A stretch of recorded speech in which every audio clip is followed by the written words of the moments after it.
Voilà.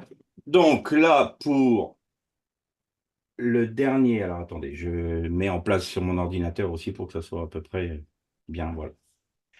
Alors pour ceux qui ont participé ou qui ont vu les dernières vidéos sur ma chaîne, bon, la dernière vidéo notamment, ils vont peut-être se dire que bon, bah, c'est déjà du vu, du déjà vu, mais là, il va y avoir, on va approfondir un peu plus. Là, c'était dans le cadre d'un séminaire, j'apportais une dernière méditation pour une conclusion.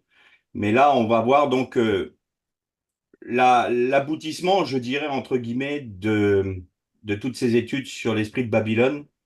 On comprend que cet esprit agit dans l'Église et l'apostasie grandissant, l'apostasie prenant une ampleur comme il n'y en a jamais eu, hein, c'est infernal. J'ai des retours parfois de certaines personnes où je tombe de ma chaise. Et donc, là, ce qui est très bien, c'est d'apprendre, de comprendre comment on peut maintenir notre foi, rester fidèle, être persévérant dans ce temps d'apostasie où tout nous amène à abandonner les fondements de notre foi. Évidemment, l'ennemi, le Satan, ne va pas forcément agir contre nous d'une manière grossière. Il va essayer de nous faire dévier un tout petit peu, parce qu'il sait très bien que si nous dévions, le Torah veut dire tirer une flèche, et si vous tirez une flèche avec 1 degré d'écart au moment du tir, vous vous retrouvez à 300 mètres à côté de la cible au terme, c'est-à-dire que là, le péché, c'est manquer la cible, littéralement en hébreu. Donc, Satan va essayer de nous amener dans des compromis, mais pas grossiers. Il va essayer de nous amener tranquillement vers l'apostasie. Même si nous ne sommes pas totalement apostats, au moins, il peut nous rendre inopérants pour le royaume de Dieu, parce que celui qui n'est pas selon le cœur de Dieu, qui n'est pas dans la pensée de Dieu, ben, va forcément ne pas accomplir l'œuvre de Dieu.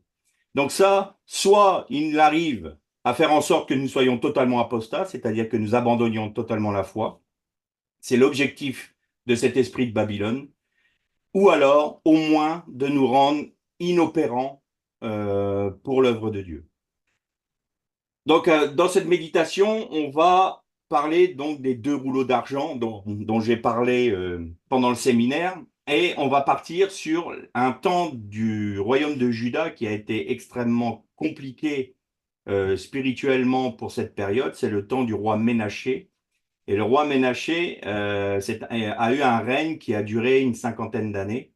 Et pendant ce règne, Juda a été tellement loin dans l'apostasie que le jugement de Dieu ne pouvait plus être inopérant, c'est-à-dire qu'il ne pouvait pas y avoir de retour en arrière. Ils avaient atteint un point de non-retour. Alors, même si Josias, le fils de Ménaché, après, a tout fait pour que Israël retrouve le culte de l'Éternel et se repente, il n'en demeure pas moins que le peuple était trop apostat pour pouvoir faire un retour auprès du Seigneur. Et c'est un des risques, et c'est, je dirais, le risque que l'Église de notre génération court, c'est-à-dire qu'elle va rentrer tellement loin dans l'apostasie qu'il n'y aura pas de retour possible. Il y aura un jugement de Dieu. Alors, il nous faut être avertis, il nous faut être vigilants. Le Seigneur nous commandait de veiller en tout temps, veiller et prier, parce que les temps dans lesquels nous sommes sont des temps très particuliers. Ce sont les temps qui précèdent le retour du Seigneur. On voit bien qu'on y est à la porte, là. Et, euh, et là, ça va être vraiment un temps de ténèbres, mais le Seigneur a promis sa grâce. Donc, il ne faut pas non plus paniquer, mais il faut être conséquent, il faut être adulte, spirituellement, j'entends, et il nous faut prendre des décisions fermes pour l'éternel. Vraiment dans un temps comme pour la révolte des Asmonéens, c'était Mattathias qui disait qui est pour moi et qui est pour l'éternel et pour sa Torah. Et là, c'est la même chose. Nous devons nous lever pour l'éternel. Moi et ma maison, nous servirons l'éternel. Alors, on va commencer par un. Alors, je mets ça. On prend donc le texte de Ménaché. Donc ça, vous le trouvez dans le premier livre des rois au chapitre 21 et au premier verset. Ménaché avait 12 ans lorsqu'il devint roi et il régna 55 ans à Jérusalem. Sa mère s'appelait Aphsiba.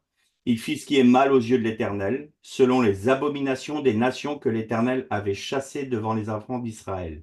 Donc on voit qu'Israël reprenait les abominations que les Cananéens faisaient et qui a amené le jugement de Dieu sur eux en faisant venir les Hébreux pour qu'ils soient mis à mort, ôtés du pays et que le peuple d'Israël prenne la place. Et donc là, on voit que Juda agit exactement de la même manière que les Cananéens.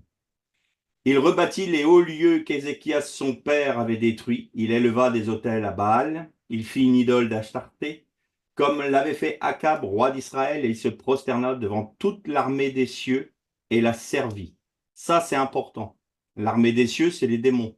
Et là, on retrouve les cours sur Babel que l'on a eus, où on comprenait que le Seigneur avait dit à Abraham, je te fais sortir d'Our en Kasdé, en Kasdim, Our Kasdim, ça veut dire en hébreu, mais d'Our en Chaldée, qui veut littéralement dire je t'ai fait sortir de la lumière de ceux qui sont comme les démons ou qui agissent comme les démons. Donc l'armée des cieux, c'est bien ça. Donc Babel était la civilisation humaine rebelle contre Dieu qui adorait les démons, qui utilisait les démons pour arriver à leur fin. Et là, on en arrive au même point. Il bâtit des autels dans la maison de l'Éternel, quoique l'Éternel lui dise, c'est dans Jérusalem que je placerai mon nom. Il bâtit des autels à toute l'armée des cieux dans les deux parvis de la maison de l'Éternel. Il fit passer son fils par le feu. Il observait les nuages et les serpents pour en tirer des pronostics. Et il établit des gens qui évoquaient les esprits et qui prédisaient l'avenir. Il fit de plus en plus ce qui est mal aux yeux de l'Éternel, afin de l'irriter. Il mit l'idole d'Astarté qu'il avait faite dans la maison de laquelle l'Éternel avait dit à David et Salomon, son fils, est dans cette maison, et c'est dans Jérusalem que j'ai choisi parmi toutes les tribus d'Israël que je veux à toujours placer mon nom. Je ne ferai plus errer le pied d'Israël hors du pays que j'ai donné à ses pères, pourvu seulement qu'il ait soin de mettre en pratique tout ce que je lui commande et toute la loi que leur a prescrit, mon serviteur Moïse. Mais ils n'obéirent point, et Ménaché fut le cause qu'ils s'égarèrent et firent le mal, plus que les nations que l'Éternel avait détruites devant les enfants d'Israël. Ça, c'est quand même quelque chose que j'ai remarqué des peuples alors vous savez peut-être que je suis à 50% hollandais et par ma mère, frison pour être plus précis, parce que les Hollandais, bon voilà, c'est un peu comme la Bretagne et la France, on est un peu, parfois c'est un peu tendu. Euh, et la Hollande a été vraiment un pays qui a été visité par le Seigneur, notamment du temps de Wilhelmine, donc c'est l'arrière-arrière-grand-mère du roi actuel. Et il y avait une foi véritable dans ce peuple. Et à partir du moment où ils ont abandonné l'Éternel, eh bien, on remarque que les peuples qui ont été visités d'une manière particulière par Dieu vont au-delà de tous les autres peuples dans l'iniquité. Et c'est le cas de la Hollande. Dans la débauche, dans le rejet de Dieu, ils vont beaucoup plus loin que les autres peuples. Et ça, on voit bien qu'à partir du moment où vous rentrez dans l'apostasie, eh bien, on va aller plus loin dans l'iniquité que quelqu'un qui n'a pas connu le Seigneur. Alors, le règne de Ménaché, le peuple de Juda pratiquait le culte à Moloch. C'est bon là? Voilà, c'est Bon, ça. Bon, petit c'est problème. mieux. Alors, on y retourne. Donc, lors du règne de Ménaché, le peuple de Juda pratiquait le culte à Moloch. Ce culte consistait à sacrifier les premiers-nés en les faisant passer par le feu dans le lieu appelé Tophet. Alors, Tophet en hébreu veut dire tambour. Je vais vous expliquer pourquoi un peu plus tard. Donc, voilà une petite gravure du dieu Moloch. Les habitants de Jérusalem avaient dans leur maison des dieux domestiques de la fécondité. On retrouva également sous le seuil de certaines maisons de Jérusalem les restes d'enfants sacrifiés, c'est-à-dire ils ont retrouvé des petits squelettes sous les seuils des maisons. Et donc, le but de ces sacrifices, c'était de chasser les mauvais esprits des maisons. Et ça, c'était une pratique que faisaient les peuples cananéens. On retrouve dans les vestiges des maisons cananéennes, on retrouve exactement les mêmes choses, c'est-à-dire que c'était des sacrifices qui étaient faits pour que les mauvais esprits ne rentrent pas dans la maison.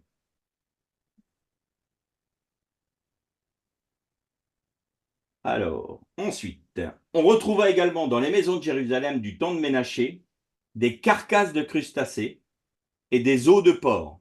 Donc cela, ça montrait que la cacheroute, c'est-à-dire la loi alimentaire, n'était plus respectée. Ils ne respectaient plus la Torah et ce commandement en particulier n'était plus respecté par Judas. C'est également durant le règne de Ménaché que fut mis à mort le prophète Ésaïe. Il a été enchaîné dans un arbre creux et ils l'ont scié. Et là, on retrouve ça dans l'Épître aux Hébreux, je crois, où il est dit les témoins qui nous ont précédés, ils ont été sciés. Donc là, on parlait, et l'auteur de l'Épître aux Hébreux parlait bien d'Ésaïe. Moloch vient de Malar. Malar, ça veut dire roi. Donc, le peuple de Juda avait décidé que Moloch était leur roi. Et ils sacrifiaient donc leurs enfants à ce roi. Et c'est pour ça qu'on voit que le temple a été profané et ils ont totalement changé leur culte. Plutôt que de le faire à l'Éternel, ils l'ont fait au dieu Moloch.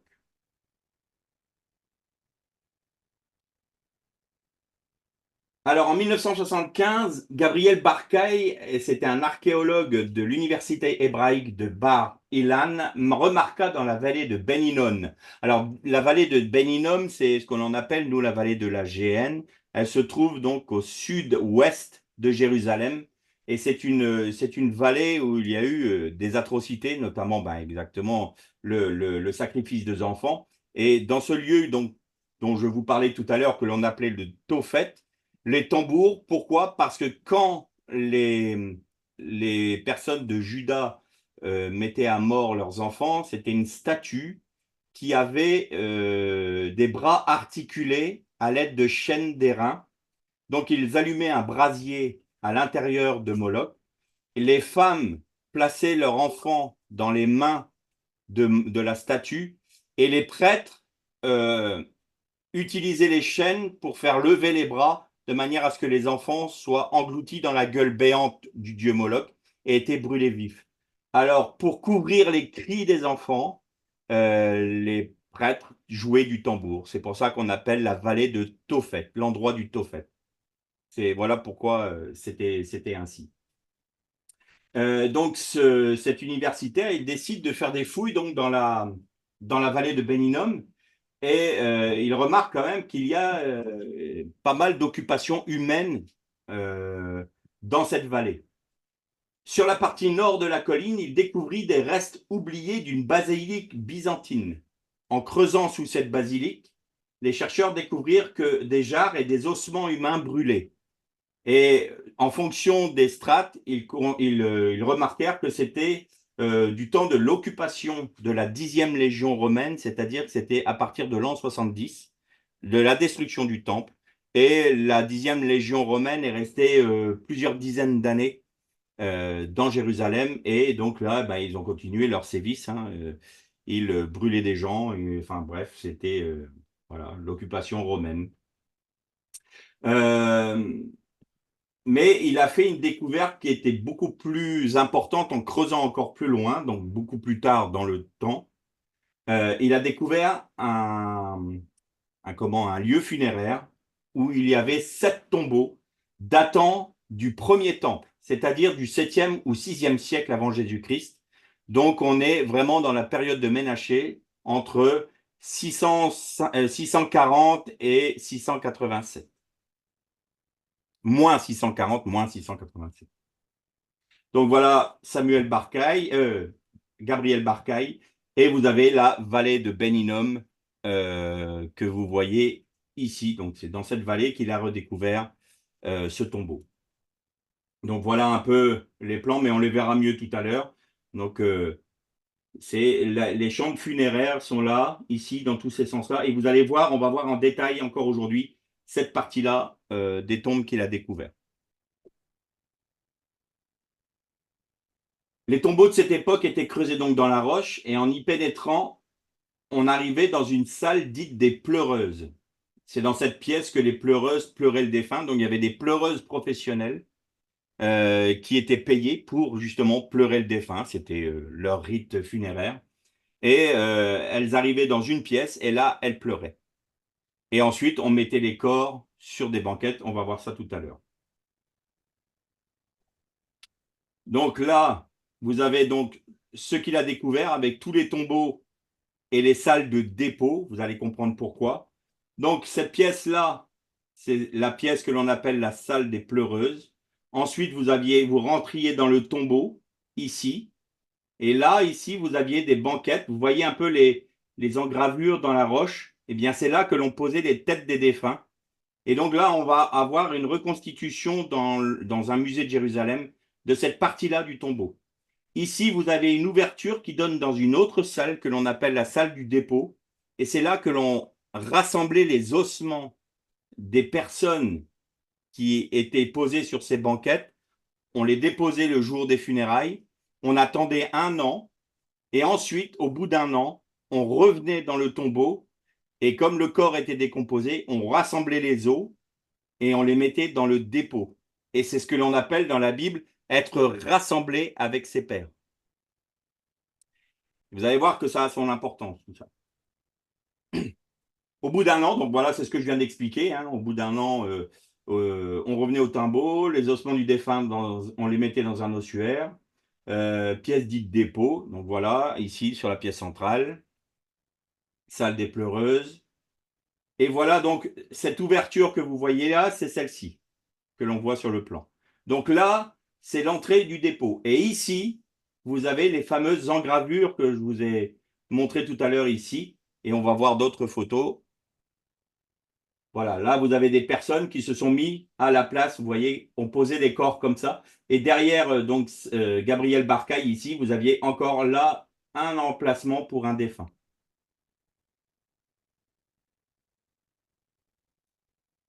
Donc Gabriel Barcaille fut stupéfait lorsqu'il vit le corps d'une personne, que le corps d'une personne était resté sur une des banquettes et n'avait pas été rassemblé avec ses pairs. Alors quand il est rentré dans le tombeau, il a vu que à cet endroit-là, je vais vous remettre la photo, à cet endroit-là, il restait une personne qui n'avait pas été rassemblée, dont les ossements n'avaient pas été rassemblés dans l'ossuaire. Donc là, il fut très étonné.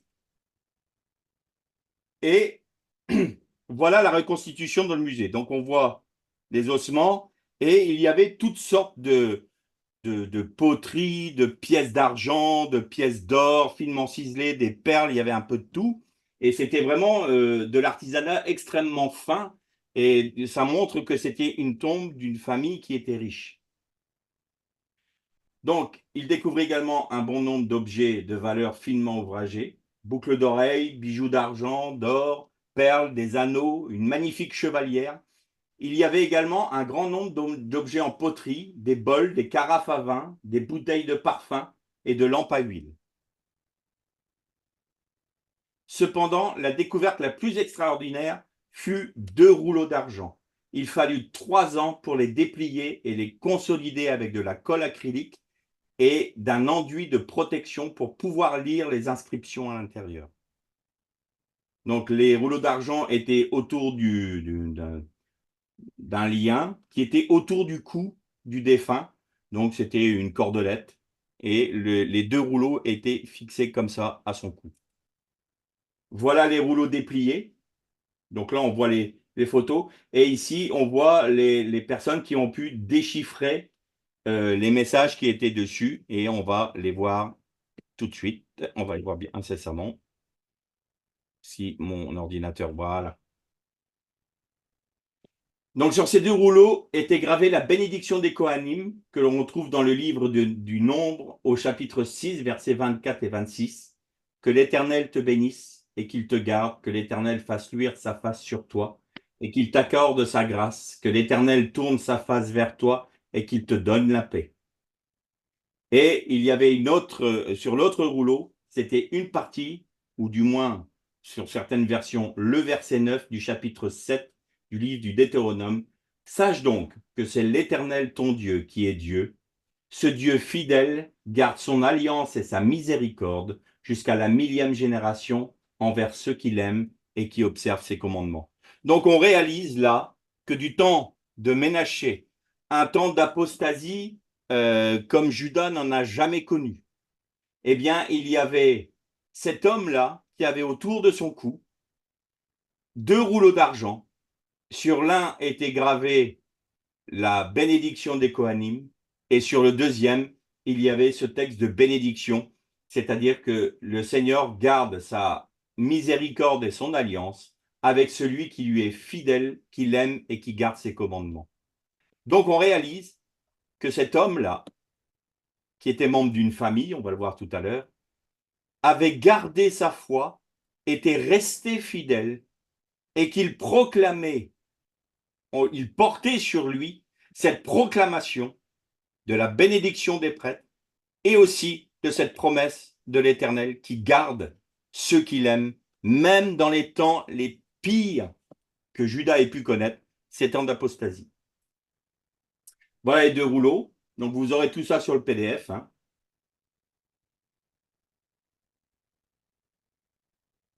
Il fut trouvé également dans le tombeau un sceau de calcaire identique à ceux qui servaient à sceller les documents sur lesquels était gravé le nom de Palta en hébreu ou Paltia. Le graphisme de ce sceau est typique du 7e et 6e siècle avant Jésus-Christ. Ce nom de Palta est l'abréviation du nom Paltia ou Paltiaou. Ce nom veut dire l'Éternel des livres. Et donc c'est le nom de la famille. C'était un monsieur, Paltia ou Paltiaou, qui veut dire non seulement il portait les deux rouleaux d'argent avec les bénédictions, mais en plus son nom disait l'Éternel délivre. Il délivre même celui qui lui est fidèle dans un temps d'apostasie. Voilà les sceaux. Et là, on va reprendre dans le livre de Néhémie. Alors, je n'ai pas noté la référence, mais je vous la retrouverai. Où il y a, vous savez, quand ils ont reconstruit le temple, quand ils ont reconstruit les murailles et les portes, il y a un moment où le peuple refit une alliance avec l'Éternel. Et il y avait des personnes qui étaient restées à Jérusalem, même pendant la diaspora. Et c'était des princes d'Israël qui étaient signataires de cette alliance nouvelle. Donc voici ceux qui apposèrent leur sceau, Néhémie le gouverneur, fils d'Akalia, Sédécias, Seraya, Azaria, Jérémie, Pachour. Bon, je ne vais pas vous les faire tous, mais regardez ici, vous retrouvez Paltiaou ou Paltia.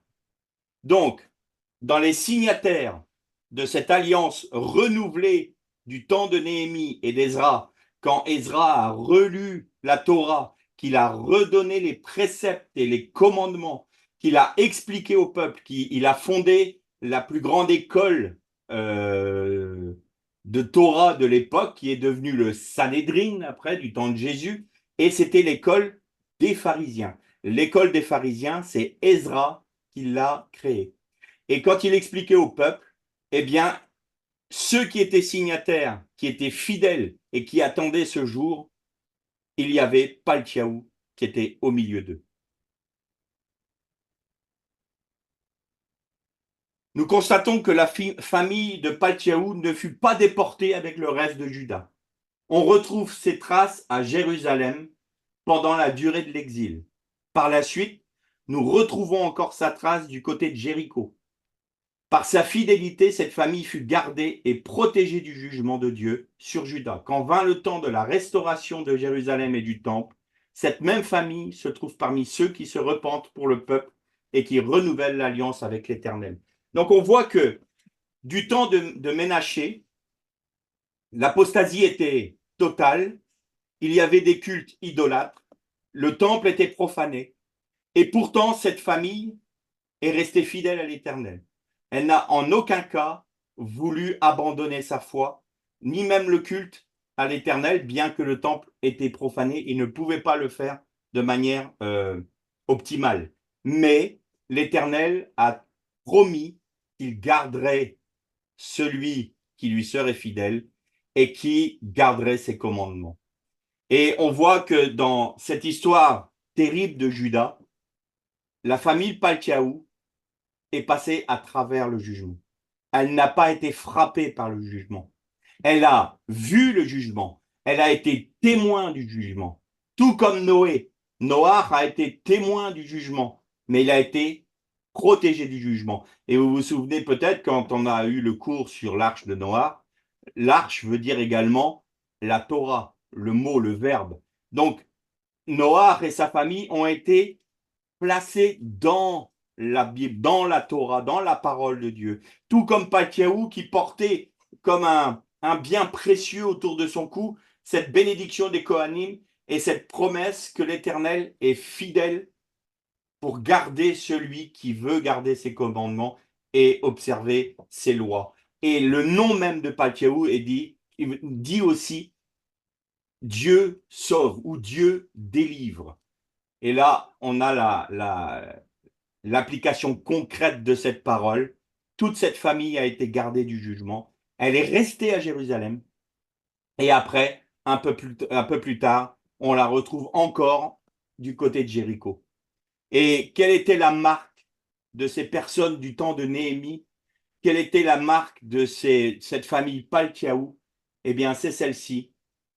Le 24e jour du même mois, les enfants d'Israël s'assemblèrent, revêtus de sacs et couverts de poussière, pour la célébration d'un jeûne. Ceux qui étaient de la race d'Israël s'étant séparés de tous les étrangers. Ils se séparent spirituellement. Ça, si on retranspose aujourd'hui, ils se séparent spirituellement de ceux qui veulent rentrer dans l'apostasie. Ils n'y participent pas. Ils sont dans un esprit de repentance, de jeûne. Ils prennent une décision. Ils ne veulent en aucun cas participer à l'apostasie ambiante, c'est-à-dire qu'ils refusent pour eux-mêmes l'esprit de Babylone dans leur vie. Donc ils se présentèrent et confessèrent leurs péchés et les iniquités de leurs pères. Lorsqu'ils furent placés, on lut le livre de la loi de l'Éternel, leur Dieu, pendant un quart de journée, et pendant un autre quart, ils confessèrent leurs péchés et se prosternèrent devant l'Éternel, leur Dieu. Voilà la marque de ceux qui veulent être fidèles, de ceux qui gardent les commandements de l'Éternel, non plus autour de leur cou maintenant, mais dans leur cœur, parce que ça a été gravé par le Saint-Esprit sur les tables de leur cœur. Et ils disent, je ne participerai pas au péché du peuple et je me repens, pas pour moi seulement, mais pour tout le peuple. Pourquoi? Parce que, comme le disait Néhémie à l'Éternel, je fais partie de ce peuple et je me repens moi-même, je me couvre avec les sacs et la cendre pour mon peuple. Et ça, c'est l'esprit du Christ. Donc vous avez d'un côté l'esprit de Babylone, l'esprit de l'Antichrist, qui tend à profaner le temple, c'est-à-dire, si on paraphrase aujourd'hui, à profaner notre corps. Hein. Nous sommes le temple de l'Éternel. Donc si on fait n'importe quoi avec notre corps, avec notre être, nous profanons le temple de l'Éternel. Donc ceux qui se disent, non, je n'accepte pas cet esprit de l'Antichrist, cet esprit de Babel, cet esprit de Babylone, mais je me couvre du sac, je me repens, pas seulement pour moi, parce que je suis animé de l'esprit du Christ. Nous avons deux esprits qui s'opposent là. Nous avons Jérusalem et Babylone. Nous avons Christ et l'Antichrist. Nous avons l'Éternel et nous avons Satan. C'est toujours le même choix. Les temps sont différents. Il y a eu des temps beaucoup plus faciles pour vivre notre foi dans l'histoire de l'humanité. Il y a eu des temps qui étaient aussi plus difficiles. Quand on repense à nos frères des premiers siècles, ils ont subi des assauts terrifiants, des persécutions comme peu en ont connu. Mais comme du temps de Ménaché, ce monsieur Paltiaou est resté fidèle. Il a vu Ésaïe se faire mettre à mort par ce roi inique. Il a été scié. Les prophètes de l'Éternel et les sacrificateurs de l'Éternel étaient persécutés, étaient mis à mort, mais il est resté fidèle. Quoi qu'il lui en coûte, il avait accepté d'avoir perdu sa vie jusqu'à l'ultime. Et pourtant, l'Éternel l'a gardé, l'a délivré et n'a pas permis qu'il participe au jugement de Juda. Alors que ce soit au terme de ces méditations sur Babylone, un encouragement pour nous, le temps que nous vivons n'est pas une fatalité. C'est pas parce que nous vivons ces temps d'apostasie que nous ne pouvons pas rester fidèles. Il n'y a jamais une pression telle que nous ne puissions pas euh, être gardés par l'Éternel. Pourquoi? Parce que ce n'est pas nous qui nous gardons nous-mêmes. Nous faisons juste une chose. Nous disons au Seigneur, on est d'accord. Je choisis. Ça, c'est notre volonté. Ça, c'est ce que l'Éternel ne fera pas pour nous. Je choisis d'être fidèle. Et le reste, c'est lui qui le fait et c'est par sa grâce. La grâce ne se résume pas seulement au salut. La grâce, c'est avoir la grâce de vivre les commandements de l'Éternel. C'est Christ en nous qui, par sa grâce, nous permet de mettre en application concrètement dans nos vies la parole de l'Éternel. Alors, ce n'est pas une pression, c'est juste un choix. Est-ce que nous voulons rester fidèles? Est-ce que nous choisissons Babylone ou est-ce que nous choisissons Jérusalem? Est-ce que nous sommes des Josué? Moi et ma maison, nous servirons l'Éternel? Ou à quoi bon? Les temps sont mauvais, mangeons et buvons, car demain nous mourrons. Voilà, donc on va arrêter là donc le dernier cours de cette année et on reprendra l'année prochaine. Donc je vais arrêter l'enregistrement là et le reprendre pour nos échanges.